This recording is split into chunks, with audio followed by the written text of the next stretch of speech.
Un cordial saludo para los estudiosos del derecho constitucional colombiano. Les habla el profesor William Felipe Hurtado Quintero y hoy haremos referencia al control de constitucionalidad en Colombia. Sobre el control constitucional, hace referencia al conjunto de mecanismos, acciones, procedimientos o recursos tendientes a hacer efectivo el principio de supremacía constitucional frente a las diferentes fuentes de derecho existentes en un ordenamiento jurídico. Es decir, garantizar que haya una compatibilidad entre las diferentes normas del sistema y la Constitución como cúspide de este ordenamiento. Este control puede ser de naturaleza política, por ejemplo, el planteado por Schmidt estando en cabeza del Ejecutivo, o de naturaleza judicial, planteado por Hans Kelsen y que básicamente es el prevalente en los estados constitucionales contemporáneos, donde el control constitucional es una garantía jurisdiccional de la Constitución, en cabeza de un tribunal constitucional o corte constitucional. Hay dos modelos de control constitucional ampliamente reconocidos alrededor del mundo. El primero de ellos es el modelo concentrado, extraído de forma muy puntual en la teoría de Hans Kelsen, que plantea la existencia de un órgano judicial llamado Tribunal Constitucional o Corte Constitucional, el cual de forma concentrada, es decir, exclusiva, se va a encargar de la revisión de la constitucionalidad de las leyes y las normas para garantizar que éstas sean compatibles con la Constitución. Este Tribunal Constitucional, con dichas funciones exclusivas, tendrá competencia para declarar inexequible alguna norma que sea contraria a la Constitución y con esta declaratoria expulsarla del ordenamiento jurídico. Por el contrario, también podrá declarar que una norma es exequible o ajustada a la Constitución y ordenar que permanezca en el ordenamiento jurídico. De igual modo, pueden existir exequibilidades condicionadas que son básicamente decisiones que permiten la continuidad de esa norma en el ordenamiento jurídico, pero con base en una interpretación que es dada por la propia Corte o Tribunal Constitucional. Este control concentrado regularmente se ejerce por la vía de la acción o de forma automática en algunas circunstancias específicas. Ahorita vamos a ver cómo funciona en Colombia. Es importante decir que esta forma de modelo, aunque se le asigna a Hans Kelsen, en nuestro país, Colombia, desde el año de 1910, se viene aplicando con la reforma constitucional que creó la Sala Constitucional de la entonces Corte Suprema de Justicia, que se encargaba de este análisis de constitucionalidad. Hoy sabemos que existe una Corte Constitucional. Por su parte, el modelo difuso es un modelo asociado al constitucionalismo norteamericano, donde básicamente todos, absolutamente todos los jueces pueden ejercer un control constitucional de las normas. Su origen suele asociarse al famoso caso Marbury versus Madison, que fue resuelto por el famoso juez Hércules John Marshall, a quien ven aquí en la imagen de la parte derecha de la diapositiva, que es un caso que básicamente da prevalencia en el constitucionalismo, tanto a nivel de historia del derecho como el constitucionalismo comparado a dos principios esenciales: la supremacía constitucional y la garantía jurisdiccional de la Constitución, en este caso en cabeza de cualquier juez. Este control, al no ser concentrado y estar en cabeza de todas las autoridades, o inclusive en cabeza de autoridades administrativas y de particulares que aplican derecho, es un modelo que se diferencia del anterior en cuanto a que sus decisiones no tienen efectos erga omnes, porque no expulsan normas del ordenamiento jurídico, sino que sus efectos son interpartes y rigen solamente para el caso concreto. Es decir, que la inconstitucionalidad de la norma se aplica al caso y la norma continúa teniendo su vigencia. ¿Cómo funciona el modelo de control constitucional en Colombia? Se ha dicho que nuestro modelo es un modelo mixto porque en él confluyen características tanto del esquema concentrado como del esquema difuso. Veamos que en el esquema concentrado podemos asociar la existencia de un sistema dual y paralelo en la medida que existe un guardián prevalente de la Constitución, que es la Corte Constitucional, quien declara la exequibilidad o inexequibilidad de la gran mayoría de normas que hay en el ordenamiento jurídico, pero también hay un Consejo de Estado que a través de la nulidad por inconstitucionalidad o por algunos canales automáticos puede declarar nulo determinados actos administrativos por ser contrarios a la Constitución.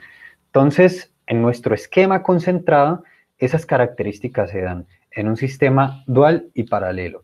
Y por su parte, amparado en el artículo 4 constitucional, en Colombia, todos los jueces son jueces constitucionales, no solo porque resuelven acciones de tutela, sino porque en el ejercicio de cualquier caso particular, en la decisión de cualquier caso particular, perdón, pueden ejercer la excepción de inconstitucionalidad, de la cual ya hablaremos, cuando consideren que una norma que se va a aplicar es contraria a la Constitución. Importante decir que esta misma posibilidad la tienen las autoridades administrativas y los particulares que aplican derecho, como ya se había anunciado en la diapositiva anterior. Ahora, frente al control concentrado que ejerce la Corte Constitucional, que con base en el artículo 241 de la Carta Política de 1991, es la guardiana de la Constitución, este control concentrado se puede ejercer en tres formas. Una primera modalidad es la vía de acción, que se representa básicamente en la acción ciudadana de inconstitucionalidad. Y una segunda y tercera vía asociada a los controles automáticos, solo que una hace referencia al control automático previo y la otra hace referencia al control automático posterior. ¿Qué define si ese control es previo o es posterior? En el caso de las leyes, la sanción presidencial y por tanto su posterior publicación en la Gaceta lo que va a declarar la vigencia de la norma legal, y en el caso de los actos administrativos, pues su rúbrica de expedición de dicho acto administrativo. Si el control se hace antes de la sanción presidencial, pues será un control previo. Si se hace después de la sanción presidencial, por supuesto, será un control posterior. Frente al control que se ejerce por la vía de acción, ya dijimos que es el que se incoa a partir de la acción ciudadana de inconstitucionalidad, que puede ser ejercida por cualquier ciudadano político que tenga derechos políticos activos. Por eso se dice que más que ser una acción pública, es una acción ciudadana porque está anclada a ese concepto de ciudadanía y no al concepto de persona como carácter general. ¿Qué tipo de normas revisa en su constitucionalidad la Corte Constitucional por esta vía? Aquellas leyes que no están sometidas a un control automático. Por ejemplo, por mencionar algunas, las leyes ordinarias y las leyes marco o cuadro.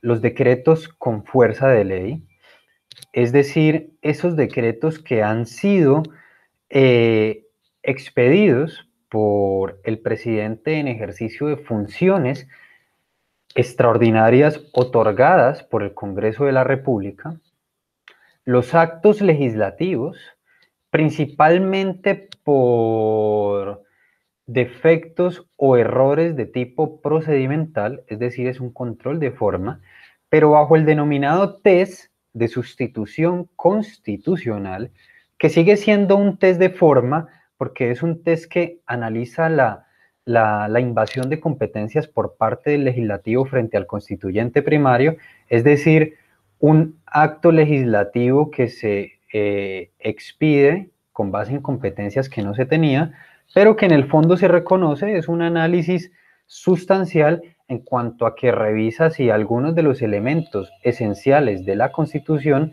que están protegidos, pues no podían ser modificados por el Parlamento Congreso de la República.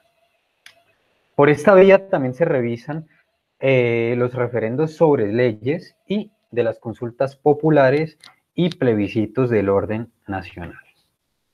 Sobre el control automático que hace de forma posterior, es decir, el control de esas normas que hace la Corte Constitucional cuando éstas ya han entrado en vigencia, ya han sido expedidas y por eso se hace de forma automática y posterior.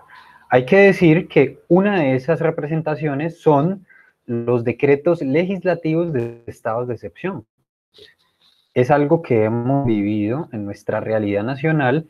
Pueden ver en su imagen de la parte izquierda la locución que hace en su momento el presidente Iván Duque cuando declara la emergencia como estado de excepción. Todos estos decretos, tanto el decreto que declara el estado de excepción, como los decretos legislativos que toman medidas en el marco de ese estado de excepción, se revisan de forma automática posterior. Es decir, una vez son expedidos, tienen que ser remitidos a la Corte Constitucional.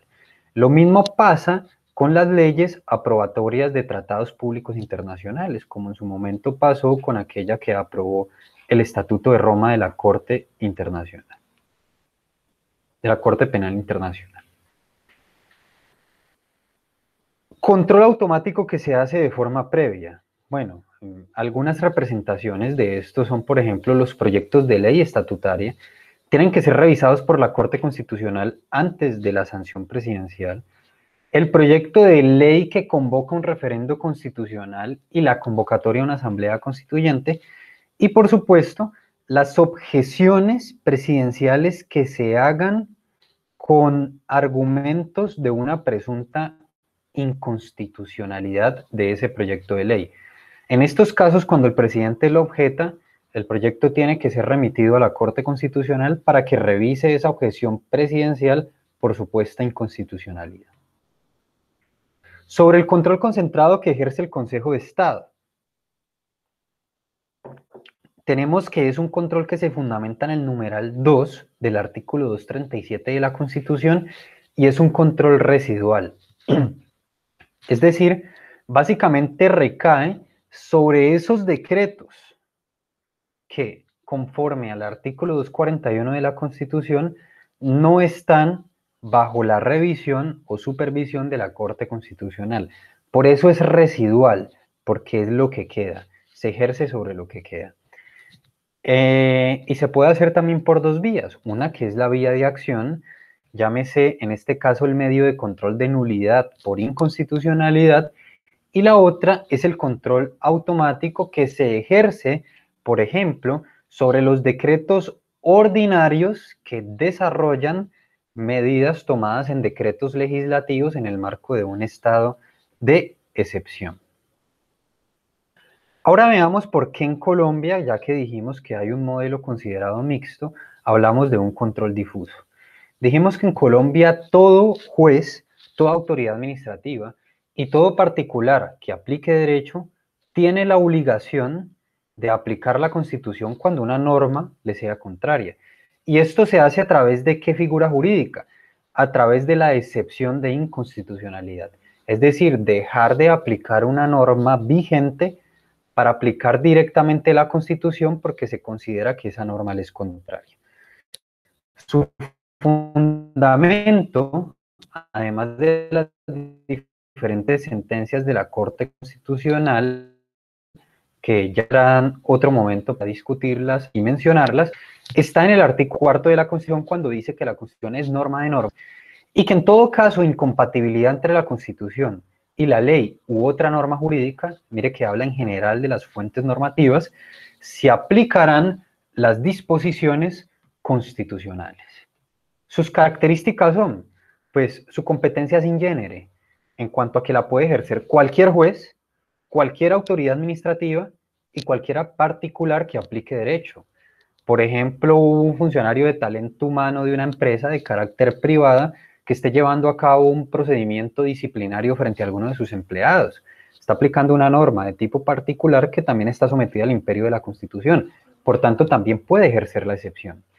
Su aplicación puede ser oficiosa o a solicitud de parte. Es decir, usted como parte del conflicto puede solicitar al juez, por ejemplo, que aplique la excepción de constitucionalidad, Pero aún si usted no la solicita y el juez identifica que hay una contradicción entre la ley y la Constitución, puede aplicar de forma oficiosa la excepción.